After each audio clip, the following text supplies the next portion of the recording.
오늘 드디어 1장 1절 본문의 말씀을 강론하게 됩니다. 강론. 오늘 이 본문은 로마서 전체의 가장 처음 구절이기도 하지만 이제 로마 교인들에게 처음 자기 자신을 소개하는 첫 문장이 되는 거죠. 우리 한번 1절 말씀, 오늘 본문 같이 한번 읽으실까요? 시작. 하나님의 복음을 위하여 택정함을 입었으니. 예수 그리스도의 종 바울은 사도로 부르심을 받아 하나님의 복음을 위하여 택정함을 입었으니. 오늘 이 본문은 아마 세상 사람들의 말로 표현하면 명함과 같을 거예요. 명함. 무슨 얘기입니까? 누군가에게 내 자신을 처음 소개할 때 어떻게 소개를 할 것인가. 그러니까 사업을 하시는 분들이나 누군가를 만나서 새로운 일들을 시작할 때 내 자신을 알려야겠죠. 간략하게나마 명함을 새겨서 이렇게 드립니다. 좋은 인상도 주기 위해서. 이제 명함을 보면은 어떤 분들은 이제 장자리가 참 많아요. 장자리가. 왜 장자리가 많습니까?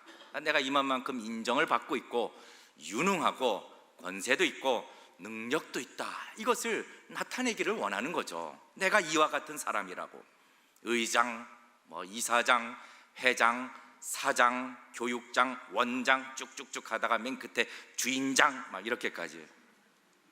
저도 이제 이 명함을 생각해 볼 때 나는 무슨 장이 있었는가 과거를 돌아보니 딱 하나가 있더라고요. 초등학교 줄반장 이런 것도 있더라고요. 근데 뿐만 아니라 우리는 나중에 장자리를 하나 얻게 되는 거죠. 송장이 되는 거죠. 하나님 앞에 올라가기 전에. 어쨌든 장자리. 근데 중요한 것은 오늘 이 사도 바울은 로마로 가기를 원했어요. 이 서신서를 쓰기 전까지. 그러나 결국 가지 못했고, 뿐만 아니라 로마에 아는 사람도 없었죠. 하지만 로마에 대한 소망이 있었고 목적이 있었습니다. 무엇입니까? 선교센터로 이 로마 교회를 통하여 하나님의 복음이 더 확장되기를 원했고, 뿐만 아니라 이와 같이 거대한 세상 문화와 풍조가 집약되어 있는 이 거대한 로마 제국 안에, 모든 지식과 철학이 집약되어 있는 이 로마라는 제국 안에 그래도 하나님의 복음을 알고 믿음 생활을 하고 있다는 성도들이 있다. 이것을 알고 이 신앙과 믿음을 더욱 견고케 하기 위하여 이 로마서를 쓰게 됩니다. 어찌됐건 그러기 위해서는, 말빨이 맥히기 위해서는 자기 자신을 어떻게든 소개를 잘 해야 하는 것이 아니겠습니까? 그래서 이 1장 1절의 말씀을 무엇으로 시작할 것인가, 아마 이 사도 바울 선생님에게 있어서는 매우 큰 고민이 아니었을까 싶습니다.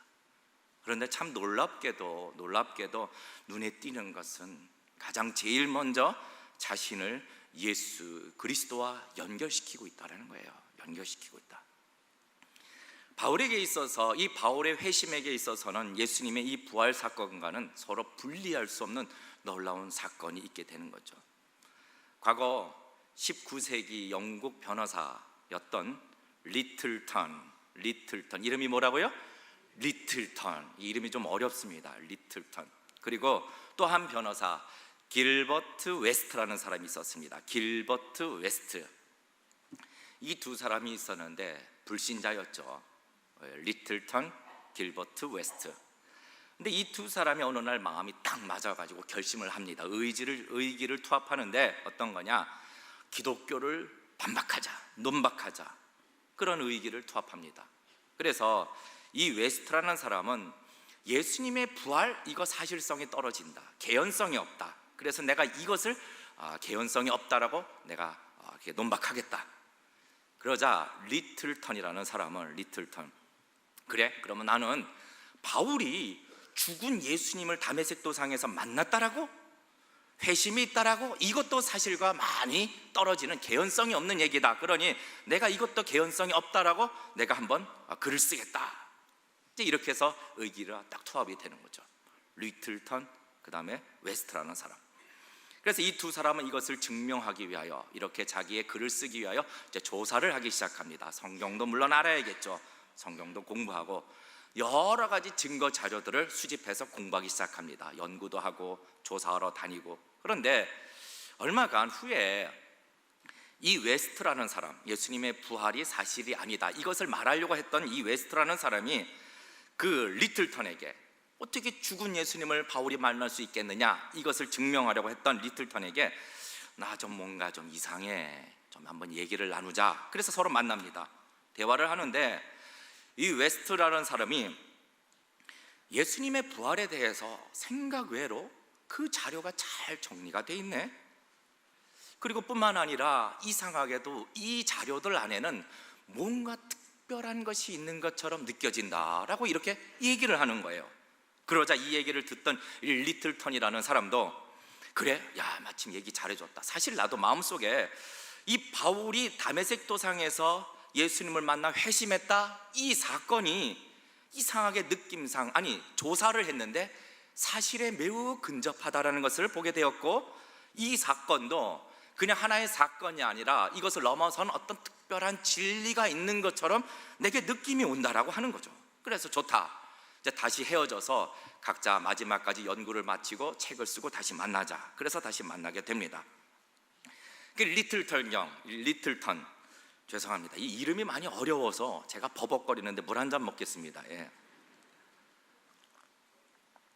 리틀턴, 이 사람이 이제 그 법정인 여러 가지 증거를 가지고 조사도 하고 연구한 결과 결국 다소에서 바울이 신약성경에서 말한 것과 같이 부활하신 예수님을 만났다, 그리고 회심을 하였다, 이것이 기독교가 말하고 있는 이 성경적인 이야기가 사실이라는 것을 확신하게 되었다라고 그 자기 친구에게 얘기를 하는 겁니다. 그러자 그 친구도 얘기를 하네요. 그래, 나도 사실은 이 웨스트라는 사람도 연구를 하면 할수록 예수님의 그 부활 사건이 실제로 일어난 사건이라는 것을 나는 확신하게 되었고, 내 책도 오히려 기독교를 변호하는 책으로 변했다네, 이렇게 얘기하면서 웃으면서 담소를 나누었다고 합니다. 지금도 이 두 사람의 글이 큰 도서관에 보면은 아직도 채워져 있다라고 들었습니다.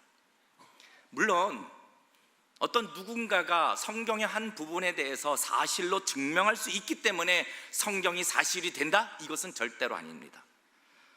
인간이 증명하지 못한다 할지라도 성경은 분명히 하나님의 말씀이며 사실로 기록되어 있다는 것을 우리는 의심하지 말아야 할 것입니다. 왜요? 성경은 때로는 인간의 능력으로 증명할 수 있는 부분도 있겠지만 사람의 생각보다 더 크신 위대하신 하나님께서 기록하신 하나님의 말씀이 되기 때문에 인간의 능력으로는 또 증명할 수 없는 부분들이 당연히 있는 거죠.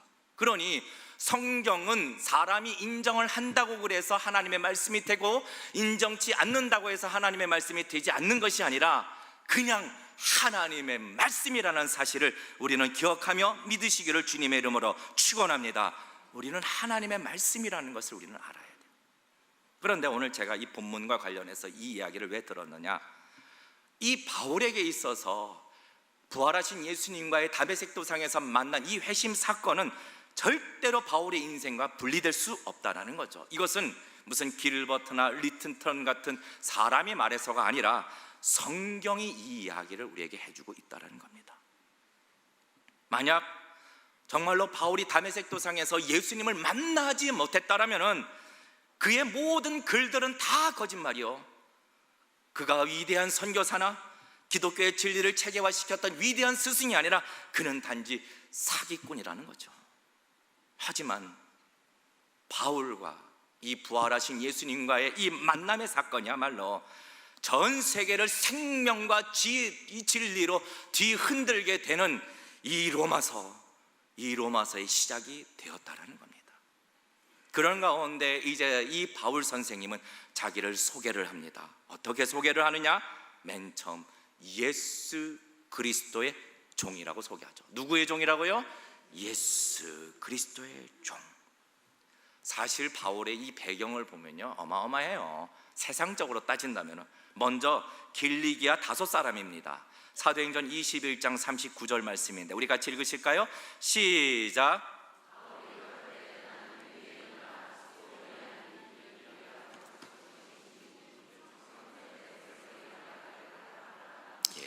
나는 그냥 소읍에서 사람이 아니라 길리기아 다소성. 다시 말씀을 드리면 당시에 이 다소라는 도시는 헬라 도시 안에서 매우 세계적으로 요충지가 됩니다. 그런 곳에 헬라 문화를 배우고 헬라식 교육을 배웠다, 이것은 그 가정이 아주 유복하다라는 것을 우리에게 얘기해 주고 있어요. 게다가 바울의 배경을 보면 나면서부터 로마 시민권을 가졌다.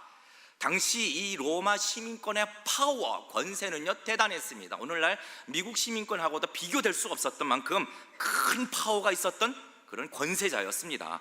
사도행전 22장 25절부터 29절 말씀에 이와 관련된 내용이 쭉 나오는데 우리가 같이 천천히 함께 읽겠습니다. 시작. 가족줄로 바울을 매니 바울이 곁에 섰는 백부장더러 이르되 너희가 로마 사람 된 자를 죄도 정치 아니하고 책찍질 할 수 있느냐 하니 백부장이 듣고 가서 천부장에게 전하여 가로되 어찌하려 하느뇨 이는 로마 사람이라 하니 천부장이 와서 바울에게 말하되 네가 로마 사람이냐 내게 말하라 가로되 그러하다. 천부장이 대답하되 나는 돈을 많이 들여 이 시민권을 얻었노라. 바울이 가로되 나는 나면서부터로라 하니 신문하려던 사람들이 곧 그에게서 물러가고 천부장도 그가 로마 사람인 줄 알고 또는 그 결박한 것을 인하여 무엇하더라 두려워하니라. 이와 같은 권세가 있었습니다. 바울은 천부장, 세상의 권세자들도 두려워하는 나면서부터 로마의 시민권자였다라는 거죠.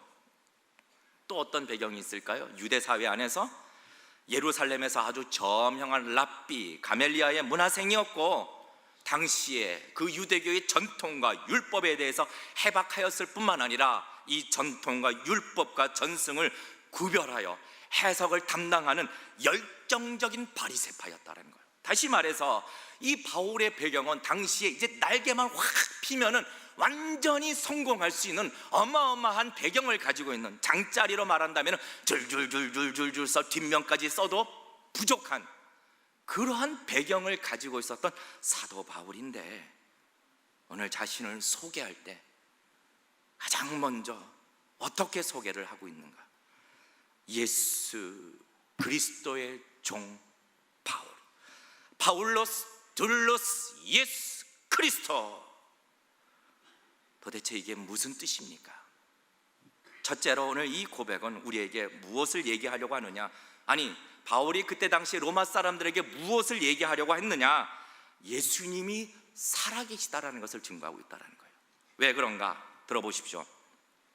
당시에 세상은 예수님이 AD 30년에 분명히 죽었다라고 알고 있었어요. 그렇죠. 빌라도라는 로마 총독에 의해서 십자가의 형으로 처형을 당했다.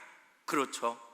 바울은 로마서를 쓰기 이전 약 25년 전에 예수님께서 범죄자로 몰려서 분명히 완전히 죽으셨습니다. 맞습니다. 그냥 너무 고통스러워서 기절했던 것이 아니라 정말로 물과 피를 다 쏟아서 분명히 죽으셨습니다. 그런데 바울이 이 죽은 예수님의 종이라뇨, 정신 나간 사람 아닌가요? 라고 할 수 있어요. 왜 그러냐? 당시에 내가 누구의 종이라고 말하는 것은 살아있는 주인의 종을 말합니다. 그러니까 그 주인이 죽으면은 그 종은 다시 다른 살아있는 주인에게 팔려가게 되는 것이죠. 그러니까 주인이 계속 바뀌는 것 뿐입니다. 죽은 사람은 종이 될 수 없습니다. 하지만 오늘 바울은 오늘 로마서를 시작하면서 자기를 소개할 때 예수 그리스도의 종 바울이라고 얘기하고 있다는 거죠. 무슨 얘기입니까? 예수님이 살아계시다라는 거예요. 살아계실 뿐만 아니라 영존하신 예수님은 나의 주인이시다라고 얘기를 하고 있는 거죠. 이런 일이 어떻게 가능할까요? 바울은 만났죠. 부활하신 예수님을 만났기 때문이죠. 사도행전 9장 3절에서 5절 말씀인데요, 우리 같이 읽으실까요? 시작. 호련히 하늘로서 빛이 저를 둘러 비추는지라 땅에 엎드러져 들음에 소리 있어 가라사대 사울아 사울아 네가 어찌하여 나를 핍박하느냐 하시거늘 대답하되 주여 니시오니까 가라사대 나는 네가 핍박하는 뭐라고요? 예수라라. 예수. 상상도 할 수 없었던 일이 바울 앞에 나타. 예수라니, 죽지 않았는가? 어찌하여 네가 나를 핍박하느냐? 도대체 당신은 누구십니까? 나는 네가 핍박하는 예수라라고 얘기하는 거죠. 바울은 죽은 예수님이 아니라 살아계신 예수님을 만나게 됩니다. 그리고 그의 삶이 완전히 바뀝니다. 통째로 바뀌게 됩니다. 가치관도 변하고 삶의 목적도 변하고 완전한 대변화. 성도님들, 우리도 오늘날 이 세상을 살고 있지만 저와 여러분의 구주 되시는 예수 그리스도께서 부활하셨고 살아계심을 늘 기억하며 살아가시기를 주님의 이름으로 축원합니다. 예수님은 살아계시다라는 거예요. 두 번째로, 도대체 바울은 이 얘기를 통해서 무엇을 얘기하느냐? 예수 그리스도의 종 바울이다. 이것은 자기가 이 글을 시작할 때 예수님의 종으로 시작하고 있다. 자기가 누구 것이냐? 예수님의 것이라고 얘기를 하고 있는 거죠. 고린도전서 6장 19절에서 20절 말씀인데 우리 같이 읽으실까요? 시작. 너희 가운데 계신 성령의 전인 줄 알지 못하느냐? 너희는 너희의 것이 아니라 값으로 산 것이 되었으니 그런즉 너희 몸으로 하나님께 무엇을 돌리라? 영광을 돌리라. 누구의 것이라? 그리스도의 것이라. 그리스도의 것이라. 파울로스 둘로스 예수 그리스도라고 얘기하는 이 바울이라는 말, 우리 한국 성경에는 예수 그리스도의 종 바울 이렇게 돼 있지만 헬라어 원문에는 파울로스 둘로스 예수 그리스도, 파울로스라는 것을 먼저 앞에 내세우는데 이 표현은, 이 뜻은 원래 바울이지만 이 가지고 있는 뜻은 작은 자라는 거죠. 다시 말해 자기를 맨 처음 소개하는 그 명함에 나는 작은 자요, 나는 종이다, 이렇게 얘기를 하고 있는 거죠. 자기를 철저히 낮추고 오히려 예수 그리스도의 존귀함을 드러내고 있다는 겁니다. 살아계실 뿐만 아니라 나는 이 예수 그리스도를 나타내고 있다라고요. 1장 1절부터 7절까지 말씀을 보면은요, 이 예수님에 대해서 바울 선생님이 특별히 이름, 대명사, 칭호 이런 것들을 사용해서 여러 번, 8번이나 예수님을 나타내고 있는데 오늘 읽으신 1절 본문에 예수 그리스도라고, 2절에서는 그의 아들이라고, 3절과 4절 말씀 우리 같이 읽으실까요? 3절 4절 시작. 성결의 영어로는 죽은 자 가운데서 부활하여 능력으로 하나님의 아들로 인정되셨으니 곧 우리 주 예수 그리스도시라. 다윗의 혈통이며 하나님의 아들이며 우리 주 예수 그리스도시라. 6절과 7절에서도 계속해서 주 예수 그리스도라라고 예수님을 계속해서 부각시킵니다.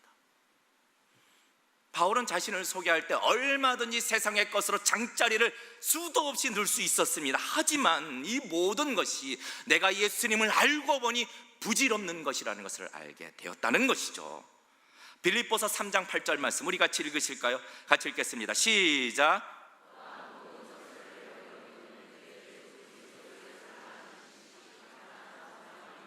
내가 그를 위하여 모든 것을 잃어버리고 배설물로 여김은 그리스도를 얻고, 누구를 얻고요? 그리스도를 얻고. 그래서 1절에 자기 자신을 소개할 때 나는 작은 자고 나는 종일 뿐이지 나의 주 되신 예수 그리스도가 이와 같다라고 계속 묘표드리고 있는 것이죠. 여러분, 누가 우리의 주인이신가요? 누가 저와 여러분에게 주인 되시나요? 우리가 누구를 위하여 이 땅을 살아가야 될까요? 누구를 나타내기 위해서? 우리는 한번 고민해 보아야 합니다. 두 번째로 또 본인을 소개할 때 이번에는 사도로 부르심을 받았다라고 합니다. 누구로 부르심을 받았다고요? 사도로 부르심을 받았다. 제가 오늘 이 설교를 준비할 때 오늘 이 설교 안에는 재밌는 얘기도 없고 웃긴 얘기도 하나도 없고 또 감동스러운 얘기도 없고 그래서 참 많이 고민을 했습니다. 그런데 그러니까 이런 걸 고민을 하다 보니까 예전에 제가 이 두 번째 설교했을 때 뭐 웃긴 얘기가 좀 많았었나 봐요. 그때 우리 친척 중에 하나, 조카가 마침 예배에 참석을 했었어요. 나이도 어려요, 조카가. 근데 조카가 예배를 끝난 다음에 가면서 제 지 부모한테 얘기를 했대요. 저기 그 목사님이 개그에 욕심이 많으신가 봐. 그랬더니 뭐 이렇게 웃겼대나 어쨌대나. 그런데 오늘 저는 말씀을 드리는 것은 우리가 하나님의 말씀 속에서 하나님을 발견하고 진리를 찾으시는 그런 시간 되시기를 주님의 이름으로 축원합니다. 사도로 부르셨다라는 얘기예요. 사도로 부르셨다? 이것은 자랑하는 게 아닌가? 여러분 보십시오. 요즘 어떤 목사들은 20세기에 들어서 자기가 사도로 불림을 받았다, 사도라고 말을 합니다. 이거는 정말로 어이없는 일입니다. 옳지 않습니다. 제가 선교지에 있었을 때도 그 지역에 가장 큰 교회가 있었어요. 그 교회 목사님이 자기는 사도고 다른 교회 목사들은 목사다, 자기 교회는 사도교회고 다른 교회는 교회다, 이렇게 얘기를 해서 아주 문제가 됐었던 적이 있었어요. 여러분, 이 시대에는 성경에서 말씀하시는 사도는 없습니다. 분명히 없습니다. 그 얘기를 말씀을 좀 드릴게요. 이 사도직에 대해서 성경은 우리에게 말씀을 주고 있는데, 정리해 주고 있는데, 사도란 첫째로 살아계신 예수님을 알고, 그리고 예수님의 부활을 증인으로서 예수님이 직접 사도로 세우시는 경우에 사도가 되는 겁니다. 살아계신 예수님을 알고 예수님의 부활의 증인으로서 예수님이 직접 사도로 세우시는 경우. 제임스 보이스라는 신학자는 이 가룟 유다 대신 이제 또 다른 사도를 세울 때에 그 사건을 근거로 하여 이렇게 얘기하는데, 사도행전 1장 21절과 22절 말씀인데요, 우리 같이 읽으실까요? 시작. 침례로부터 우리 가운데서 올리어 가신 날까지 주 예수께서 우리 가운데 출입하실 때에 항상 우리와 함께 다니던 사람 중에 하나를 세워 우리로 더불어 예수의 부활하심을 증거할 사람이 되게 하여야 하리라 하거늘. 그래서 예수님을 직접 아는 사람들 중에서 예수님의 부활할 사람, 부활을 증거할 사람을 세우게 되는데, 예수님에 의해서 사도를 뽑게 됩니다. 사도행전 1장 24절 말씀, 당시에 요셉과 마띠아 중에 한 사람을 택할 때 일인데요, 읽으실까요? 시작. 무사람의 마음을 하시는 주여, 이 두 사람 중에 누가 주의 택하신 바가 되어라고. 이 점에 있어서 이제 사도 바울은, 예수님의 공생의 기간에는 사도 바울은 예수님을 만나지 못했어요. 하지만 살아계신 예수님을 만나게 됩니다. 부활하신 예수님을 다메섹 도상에서 직접 만나게 됩니다. 그리고 부활하신 예수님의 증인으로서 주님이 직접 부르신다는 거죠. 그 바울은 자기에 대해서 얘기를 할 때, 나는 사람에 의한 것이 아니라 예수님과 예수님을 살리신 하나님에 의하여 사도가 되었다라고 말하는 건데, 갈라디아서 1장 1절 말씀입니다. 우리 같이 읽으실까요? 시작. 사람으로 말미암은 것도 아니요 오직 예수 그리스도와 및 죽은 자 가운데서 그리스도를 살리신 하나님 아버지로 말미암아 사도된 바울은이라는 거죠. 뿐만 아니라 예수님은 이것을 증명해 주시기 위해서 당시 다메섹에 있었던 아나니아라는 제자에게 나타나서 바울이 사도라는 것을 증명해 주십니다. 사도행전 9장 15절 말씀, 우리 같이 읽으실까요? 시작.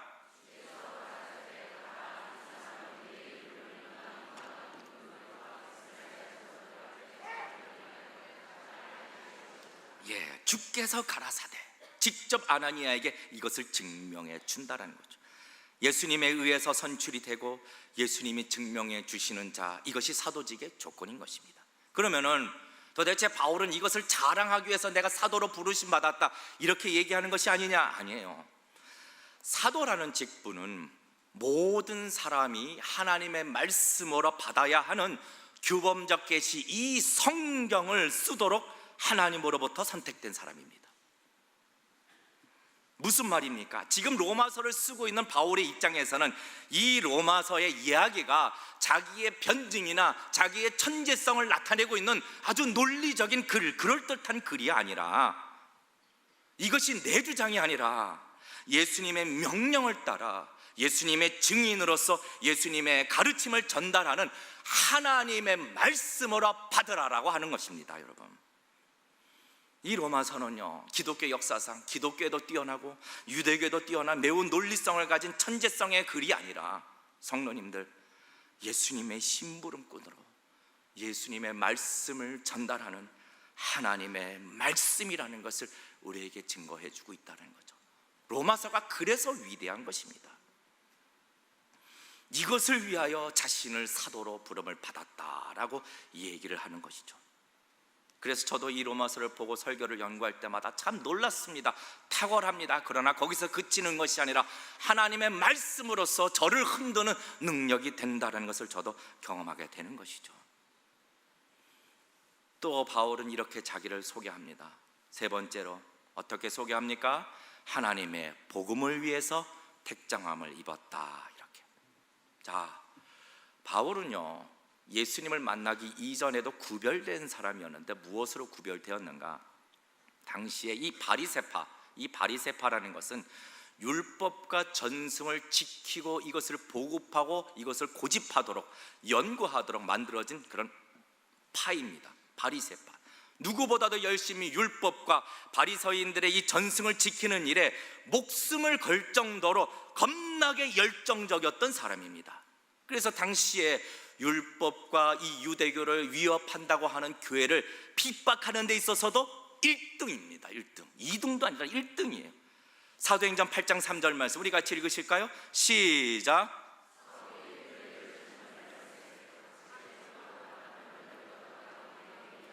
교회를 어떻게 한다고요? 찬멸한다는 거예요. 직접 들어가, 각 집에 들어가 남녀를 끌어다가 다 옥에다 갚게.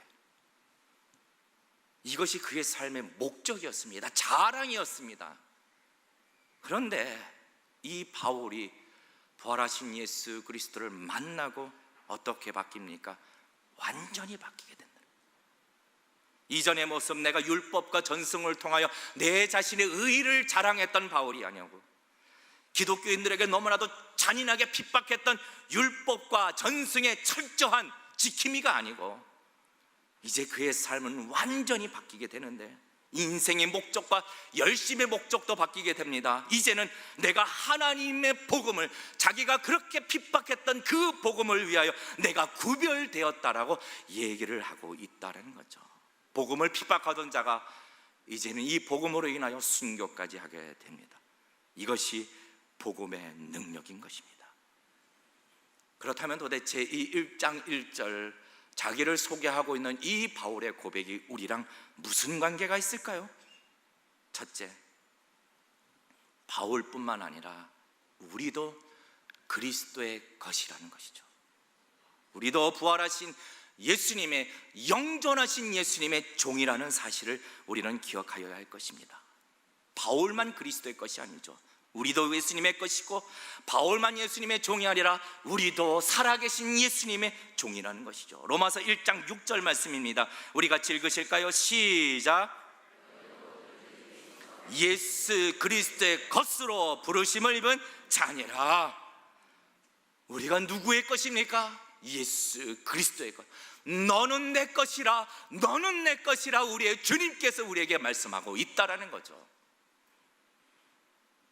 우리의 예수님은 죽지 않으시고 이제 영존하시는 우리의 주님 되시기 때문에 우리는 이 주인을 바꿀 수도 없어요. 바뀔 수도 없습니다. 우리가 예수 그리스도를 믿어 예수님을 우리의 주인으로 모셨다라면, 예수님의 것이 되었다라면 우리는 또다시 사단의 종이 될 수 없습니다. 왜요? 영원히 예수님의 것이기 때문이죠. 그리고 부활하신 예수님께서 지금도 저와 여러분을 위하여 기도하고 계시다라는 사실, 얼마나 놀라운가요? 로마서 8장 34절 말씀 우리 같이 읽으실까요? 시작.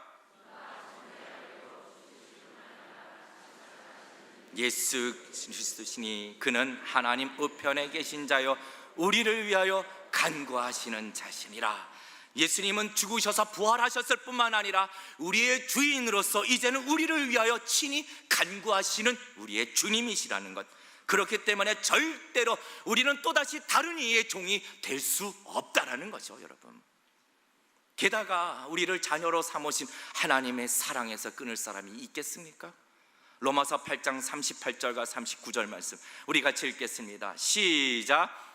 확신하노니 사망이나 생명이나 천사들이나 권세자들이나 현재 일이나 장래 일이나 능력이나 높음이나 깊음이나 다른 아무 피조물이라도 우리를 우리 주 예수 그리스도 안에 있는 하나님의 사랑에서 어떻게 해요? 끊을 수 없느니라. 아멘.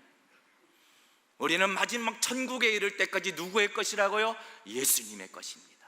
아니요, 영원토록 우리는 바로 예수님의 것이라는 것이죠. 오늘 은혜지 보니까 어느 한 가정의 성도님이 간증을 간단히 썼는데 제목이 주님께서 제 삶의 주인이심을 제가 믿습니다. 이 고백이 저와 여러분의 고백이 아닌가요? 내 인생이 누구의 것입니까? 나의 것입니까? 아니에요. 절대로 그렇게 될 수가 없습니다. 우리는 주님의 것. 그러므로 바울과 같이 우리의 삶을 통해서도 주님 대신 예수 그리스도의 이름을 높이시기를 주님의 이름으로 축원합니다. 두 번째, 우리도 분명한 변화가 있어야 돼요. 분명한 변화. 분명한 무엇이 있어야 된다고요? 변화라는 거예요. 부활하신 예수님을 만났던 바울은 그의 인생이 완전히 바뀌게 되었죠. 성도를 핍박하던 자가 이제는 핍박을 받아 순교하는, 복음을 위하여 살아가는 자가 되었고, 그의 삶의 목적도 바뀌었고, 더 이상의 과거의 삶이나 세상의 것에서도 집착하지 않는 사람이 된 것이죠. 어느 부부가 모처럼 영화를 보러 갔습니다. 뭘 보러 갔다고요? 영화, 무비 영화. 그게 이제 영화관을 가는데 그 남편이 부인에게, 야, 오늘 내가 영화 티켓 쏜다. 뭐 한다? 쏜다. 사준다. 그럼 무슨 영화를 볼래? 그랬더니 이 부인이 악마를 보았다? 뭐 그런 영화 있는 것 같아요. 악마를 보았다. 그러자 이 남편이 하는 말씀이, 아유, 뭘, 나는 매일 집에서 악마를 보는데. 삶이라는 게 변해야 되는 거죠. 저는요, 저와 여러분을 통하여 우리의 주님 되시는 예수 그리스도를 저와 여러분을 통하여 나타내어지는 그러한 복된 인생이 다 되시기를 주님의 이름으로 축원합니다. 그게 저와 여러분의 삶이 되어야 되지 않나요? 내가 성도임을, 내가 주님의 것으로 부르심을 받았기 때문에 내가 성도임을, 내가 그리스도의 것임을 우리의 삶의 열매, 성령의 열매를 통하여 나타내어지시는 그러한 복된 인생이 되시기를 주님의 이름으로 축원합니다. 마지막으로 한 가지 더 우리에게 이 말씀이 주는 이유는 이 로마서가 살아있는 하나님의 말씀이라는 거예요. 사람의 말이 아니라, 천재성의 논리성을 가지고 있는 사람의 말이 아니라 하나님의 말씀. 복음도 하나님의 것이고 성경도 하나님의 것입니다. 지금도 살아서 우리의 삶을 지켜주시고 가르치시는 하나님의 말씀이라는 것, 말씀은 그 어떤 것 하나도 버릴 것이 없다라는 것. 디모데후서 3장 16절 말씀 우리 같이 읽겠습니다. 시작. 교훈과 책망과 바르게 함과 의를 교육하기에 유익하니라고. 성도님들, 우리의 삶이 어떻게 변화되기를 원하십니까? 어디를 향해? 여기 기록되어 있어요. 그리스도를 위한 삶이 어떤 것인가요? 여기 기록되어 있습니다. 하나님이 말씀하고 계신다는 거죠. 이 하나님의 말씀은 단지 우리의 삶의 지침이 되는 방향성을 가르쳐 주실 뿐만 아니라, 하나님의 말씀은 힘과 능력이 있어 강팍한 우리의 마음도 무너뜨릴 수 있으시며 곤고한 영혼에도 생명력을 주시는 능력의 살아있는 말씀이라는 것을 우리는 기억하며 말씀을 대하시기를 주님의 이름으로 축원합니다. 우리는 그러한 마음으로 말씀을 대할 수 있어야 돼요. 말씀을 마칩니다. 제가 선교지에 있을 때 한 여자 성도가 기억이 납니다. 아이누르라는 성도인데 참 연약해요. 지금 대학생 한 졸업반 정도 됐을 그런 나이였을 텐데, 아시다시피 제가 있었던 선교지는 이 예수님을 믿는다라고 하면은 아주 핍박을 많이 받아요. 때로는 어느 가정이 예수님을 믿는다고 해서 그 집이 다 불타 없어지기도 하고, 핍박도 당하고 끌려 나오고 직장에서 잘리고 너무너무 어려운 삶을 삽니다. 어찌됐건 이 아이누라는 여자 성도는 몰래, 집에서 몰래 저희 교회에 나와서 신앙생활을 하고 있었던 자매였어요. 근데 어느 날 제가 어느 도시로 무슨 일 때문에 갔는데 급하게 연락이 온 겁니다. 무슨 얘기냐? 이 아이누르 성도의 집에서 난리가 났다는 거예요. 들킨 거죠. 들킨 거. 난리가 나서 옷 다 찢기고 구타당하고 매를 맞고 그냥 쫓겨났다는 거예요. 제가 얼른 돌아서 걱정이 돼서 와봤어요. 보니까 마침 아이누르가 그때 모임에 와 있어요. 모습을 보니까 진짜 옷은 다 너덜너덜해지고 막 그냥 얼굴은 멍이 들어가지고 진짜 멍이 든 걸 봤어요. 이게 달걀로 이렇게, 거기도 이 멍이 들면 달걀로 하나 봐요. 이 달걀로 이렇게 문지르고 있더라. 그러면서 머리는 다 틀어지고, 근데 저를 딱 보더니 씩 하고 웃어요. 이 달걀로 문지르면서 웃기기도 하고 안 되기도 하고. 내가 너무너무 걱정이 많았어요. 그러니까 알아보니까 무슨 일인가, 어쨌든 그것을 들켰대요. 들키니까 먼저 집에서 이 자매에게 회유책을 쓰는데, 당시 이 나라에 있는 그 사람들의 꿈이 있어요. 소원이 있어요. 무슨 소원이냐? 하나는 모슬렘들의 메카라고 불리는 터키로 가는 게 꿈이에요. 사실은 이 사람들에게는 소원입니다. 또 하나는 이 나라 사람들이 직장이 별로 없어요. 직장 구하기가 너무 어려워요. 그러니까 직장을 가지고 버젓이 살아갈 수 있는 게, 어느 정도 직장이 어렵나, 때로는 그 직장에 들어가기 위해서 평생 살 만큼, 평생 직장을 통해서 벌어들일 만큼의 그 돈을 그 직장이 내야 들어갈 수 있어요. 그만큼 어렵습니다. 이 두 가지인데, 이 아이누라는 성도에게, 이 자매에게 그 부모님들하고 가족들이 다 모여가지고 먼저 회유책을 쓰는 거예요. 제발 그 모임 나가지 마라. 예수님 믿는다고 말하지 마라. 내가 그러면은 터키 당장 보내줄게. 내가 직장 바로 구해다 줄게. 제발 그러지 마라. 그런데 이 아이누르라는 여자 성도의 말이 참, 나는 예수님을 부인할 수 없어요 라고. 나는 계속해서 그 모임에 나갈 겁니다라고 얘기하는 거예요. 그 결과 아니나 다를까 다 찢기고 구타당하고, 그리고 이제 쫓겨난 거죠. 어쨌든 그래서 이제 이거 달걀을 주무르면서 웃고 있어요. 웃고 이렇게 웃으면서 저를 쳐다봐요. 제가 가가지고 급하게, 아니 도대체 어떻게 된 거야? 너 별일 없어? 얼마나 걱정했는데. 괜찮아? 몸 다친 데 없어? 어때? 근데 그 아이누라가 제게 하는 말이 술탄아가이. 그땐 제 이름이 술탄이었습니다. 이게 대장이라는 이름인데, 술탄아가이. 뭘 그렇게 걱정하세요? 그러는 거예요. 주님이 계시잖아요. 그러는 거예요.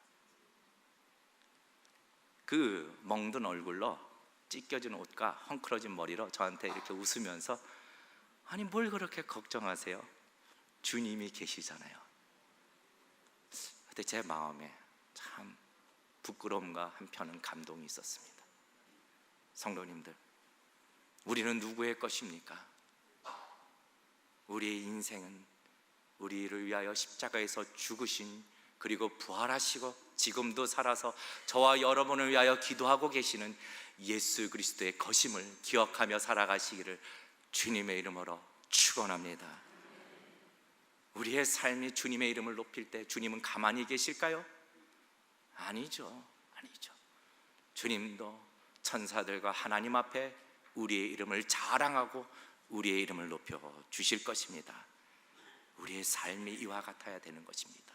성도님들, 그러기 위하여, 이 능력 있는 삶을 위하여 우리에게 주신 것이 있습니다. 무엇입니까? 하나님의 말씀이라는 거죠.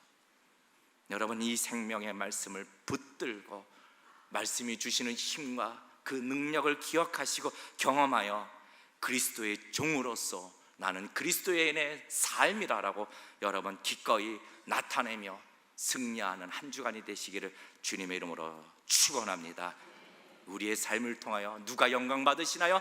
하나님이 영광 받으시는 것으로 저와 여러분의 인생에 늘 만족하며 살아가는 복된 인생이 되시기를 주님의 이름으로 축원합니다.